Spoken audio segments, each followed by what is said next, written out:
नमस्कार सांग मैंने आप देखो आज 30 सेकेंड मध्य आप एलसीएम कौन आप पूरा फंडामेंटाल क्लियर होपर एलसीएम काढ़ा आपको टिके भी असुविधा हेब ना प्रीवियस ईयर जहाँ भी सब क्वेश्चन रिपीटेड होगी आसूसी एलसीएम हो कि एचसीएफ हो आम आलोचना करिया लॉन्ग वीडियो रे आप एलसीएम कौन बुझी दिंतु। तो एलसीएम कौन लीस्ट कॉमन मल्टीपल माने कौन आप फास्ट मल्टीपल बुझा पड़ो तापर जहाँ से छोटे कॉमन अच्छी नवाक पड़ो। मल्टीपल हूँ देखो गुणितक माने कौन एग्जांपल नेबे जदि 8 को आप देखिए कहा सहित गुणिले 8 बाहर।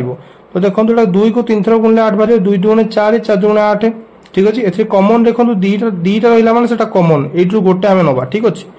तो आउ गोटे रहीगला एठी तो 2 गुण 2 ऊपर रहा 10 सेमती गोटे आम नहीं मल्टीपल 10 को देखो 2 5 10 आउ तो किसी कले हेनी। तो 2 5 10 कॉमन देखो किसी ना तो दीटा नवा। तो एलसीएम काढ़ा आम कौन गोटे 2 ये कॉमन रहीगला गोटे 2 निहाला ऊपर आउ गोटे 2 बंचला ताकू निहाला आठी 2 रहा ताकू निहाला एठी 5 रहा ताकू रिहाला पूरा सबको गुणी देवे आंसर हम देखो 40 सेटा हूँ एलसीएम।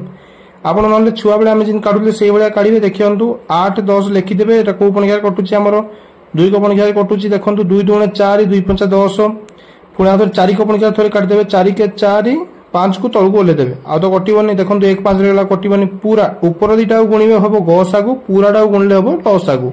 तो 4 2 8 8 के 8 8 5 40 देखो 4 2 1 5 तो 40 आंसर हम 40।